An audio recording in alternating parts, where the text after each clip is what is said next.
20 years after. Chapter 83. Strength and Sagacity. Now let us pass the orangery to the hunting lodge. At the extremity of the courtyard, where, close to a portico formed of Ionic columns, were the dog kennels, rose an oblong building, the pavilion of the orangery, a half-circle enclosing the court of honor. It was in this pavilion, on the ground floor, that D'Artagnan and Porthos were confined, suffering interminable hours of imprisonment in a manner suitable to each different temperament. D'Artagnan was pacing to and fro like a caged tiger, with dilated eyes, growling as he paced along by the bars of a window looking upon the yard of servants' offices. Porthos was ruminating over an excellent dinner he had just demolished. The one seemed to be deprived of reason, yet he was meditating.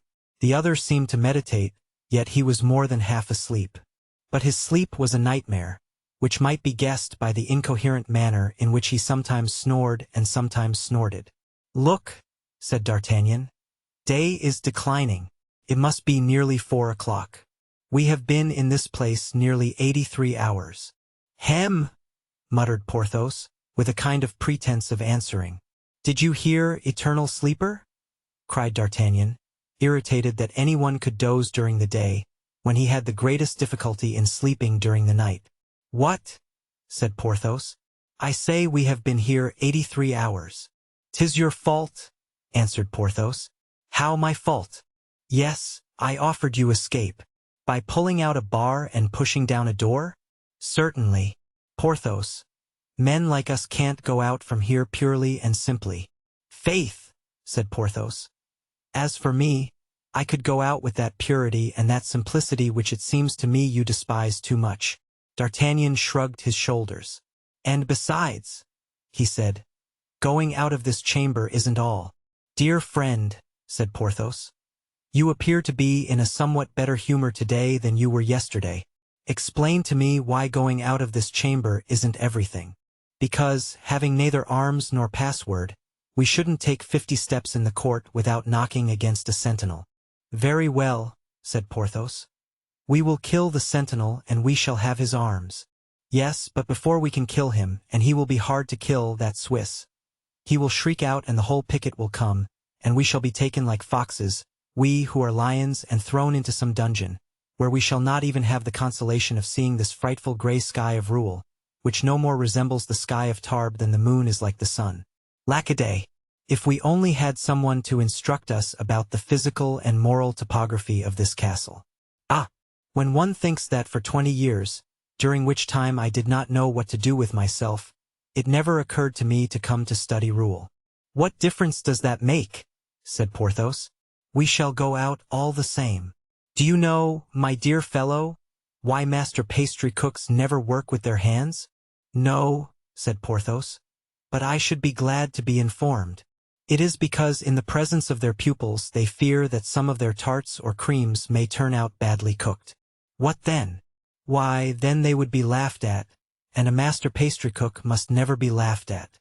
"And what have master pastry cooks to do with us?" "We ought, in our adventures, never to be defeated or give anyone a chance to laugh at us. In England lately we failed, we were beaten, and that is a blemish on our reputation." "By whom, then, were we beaten?" asked Porthos. "By Mordaunt." "Yes, but we have drowned Monsieur Mordaunt." "That is true, and that will redeem us a little in the eyes of posterity, if posterity ever looks at us. But listen, Porthos, though Monsieur Mordaunt was a man not to be despised, Mazarin is not less strong than he, and we shall not easily succeed in drowning him. We must, therefore, watch and play a close game. For," he added with a sigh, "we too are equal perhaps to 8 others, but we are not equal to the 4 that you know of." "That is true," said Porthos, echoing D'Artagnan's sigh. "Well, Porthos, follow my examples. Walk back and forth till some news of our friends reaches us or till we are visited by a good idea. But don't sleep as you do all the time. Nothing dulls the intellect like sleep. As to what may lie before us, it is perhaps less serious than we at first thought. I don't believe that Monsieur de Mazarin thinks of cutting off our heads, for heads are not taken off without previous trial. A trial would make a noise, and a noise would get the attention of our friends, who would check the operations of Monsieur de Mazarin." "How well you reason!" said Porthos admiringly. Well, yes, pretty well, replied D'Artagnan. And besides, you see, if they put us on trial, if they cut off our heads, they must meanwhile either keep us here or transfer us elsewhere. Yes, that is inevitable, said Porthos. Well, it is impossible but that Master Aramis, that keen-scented bloodhound, and Athos, that wise and prudent nobleman, will discover our retreat. Then, believe me, it will be time to act. Yes, we will wait. We can wait the more contentedly, that it is not absolutely bad here, but for one thing at least. What is that? Did you observe, D'Artagnan, that 3 days running they have brought us braised mutton? No, but if it occurs a fourth time I shall complain of it, so never mind. And then I feel the loss of my house. 'Tis a long time since I visited my castles. Forget them for a time. We shall return to them, unless Mazarin razes them to the ground. Do you think that likely? No, the other cardinal would have done so, but this one is too mean a fellow to risk it. You reconcile me, D'Artagnan. Well, then, assume a cheerful manner as I do. We must joke with the guards, we must gain the goodwill of the soldiers, since we can't corrupt them. Try, Porthos, to please them more than you are wont to do when they are under our windows. Thus far you have done nothing but show them your fist, and the more respectable your fist is, Porthos, the less attractive it is. Ah, I would give much to have 500 louis only. So would I, said Porthos, unwilling to be behind D'Artagnan in generosity. I would give as much as 100 pistoles. The two prisoners were at this point of their conversation when Comminges entered, preceded by a sergeant and 2 men, who brought supper in a basket with 2 handles, filled with basins and plates. What? Exclaimed Porthos. Mutton again? My dear Monsieur de Comminges, said D'Artagnan, you will find that my friend, Monsieur du Vallon, will go to the most fatal lengths if Cardinal Mazarin continues to provide us with this sort of meat. Mutton every day. I declare, said Porthos, I shall eat nothing if they do not take it away. Remove the mutton, cried Comminges. I wish Monsieur du Vallon to sup well, more especially as I have news to give him that will improve his appetite. Is Mazarin dead? Asked Porthos. No, I am sorry to tell you he is perfectly well. So much the worse, said Porthos. What is that news? Asked D'Artagnan. News in prison is a fruit so rare that I trust, Monsieur de Comminges, you will excuse my impatience, the more eager since you have given us to understand that the news is good. Should you be glad to hear that the Comte de la Fere is well? Asked de Comminges. D'Artagnan's penetrating grey eyes were opened to the utmost. Glad, he cried. I should be more than glad. Happy, beyond measure. Well, I am desired by him to give you his compliments and to say that he is in good health. D'Artagnan almost leaped with joy. A quick glance conveyed his thought to Porthos. If Athos knows where we are, if he opens communication with us, before long Athos will act. Porthos was not very quick to understand the language of glances, but now since the name of Athos had suggested to him the same idea, he understood. Do you say, asked the Gascon timidly, that the Comte de la Fere has commissioned you to give his compliments to Monsieur du Vallon and myself? Yes, sir. Then you have seen him? Certainly I have. Where? If I may ask without indiscretion. Near here, replied de Comminges, smiling. So near that if the windows which look on the orangery were not stopped up you could see him from where you are. He is wandering about the environs of the castle, thought D'Artagnan. Then he said aloud, You met him, I dare say, in the park. Hunting, perhaps? No, nearer still. Look, behind this wall, said de Comminges, knocking against the wall. Behind this wall? What is there, then, behind this wall? I was brought here by night, so devil take me if I know where I am. Well, said Comminges, suppose one thing. I will suppose anything you please. Suppose there were a window in this wall. Well, from that window you would see Monsieur de la Fere at his. The Count, then, is in the chateau? Yes. For what reason? The same as yourself. Athos a prisoner? You know well, replied de Comminges, that there are no prisoners at Rouen, because there is no prison. Don't let us play upon words, sir. Athos has been arrested. Yesterday at Saint-Germain, as he came out from the presence of the Queen. The arms of D'Artagnan fell powerless by his side. One might have supposed him thunderstruck. A paleness ran like a cloud over his dark skin, but disappeared immediately. "A prisoner," he reiterated. "A prisoner," repeated Porthos, quite dejected. Suddenly D'Artagnan looked up, and in his eyes there was a gleam which scarcely even Porthos observed. But it died away, and he appeared more sorrowful than before. "Come, come," said Comminges, who, since D'Artagnan, on the day of Broussels' arrest, had saved him from the hands of the Parisians, had entertained a real affection for him. "Don't be unhappy. I never thought of bringing you bad news. Laugh at the chance which has brought your friend near to you and Monsieur du Vallon, instead of being in the depths of despair about it."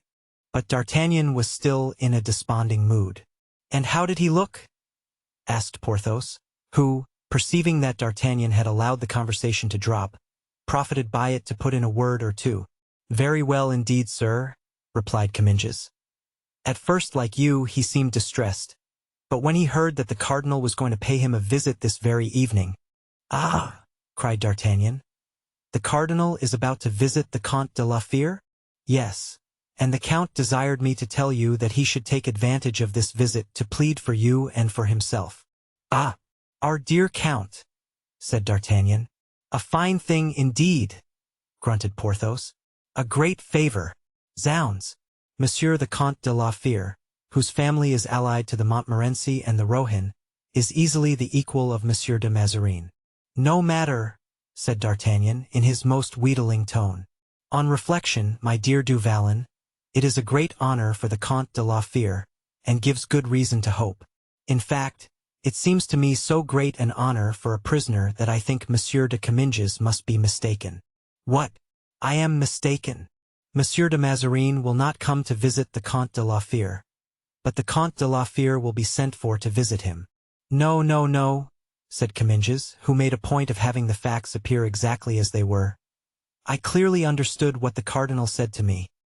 He will come and visit the Comte de la Fère." D'Artagnan tried to gather from the expression of his eyes whether Porthos understood the importance of that visit, but Porthos did not even look toward him.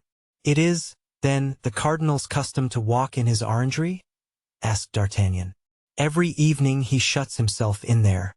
That, it seems, is where he meditates on state affairs." "In that case," said D'Artagnan, "I begin to believe that Monsieur de la Fère will receive the visit of his eminence. He will, of course, have an escort."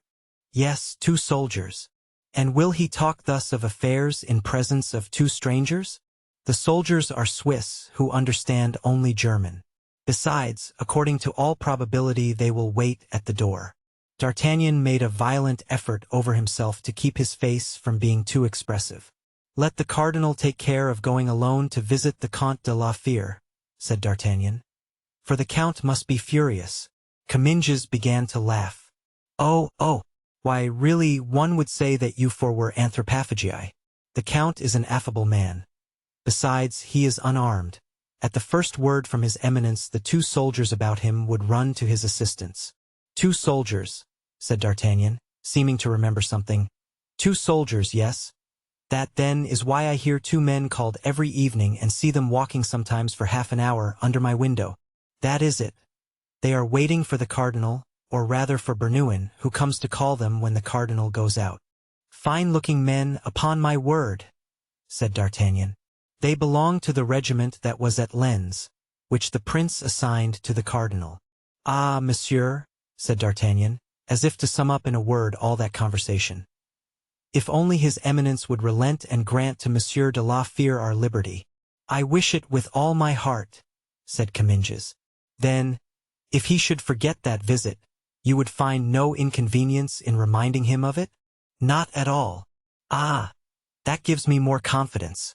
This skillful turn of the conversation would have seemed a sublime maneuver to anyone who could have read the Gascon's soul. "Now," said D'Artagnan, "I've one last favor to ask of you, Monsieur de Comminges." "At your service, sir." "You will see the count again?" "Tomorrow morning." "Will you remember us to him and ask him to solicit for me the same favor that he will have obtained?" "You want the cardinal to come here?" "No, I know my place and am not so presumptuous. Let his eminence do me the honor to give me a hearing. That is all I want." "Oh," muttered Porthos, shaking his head. "Never should I have thought this of him. How misfortune humbles a man."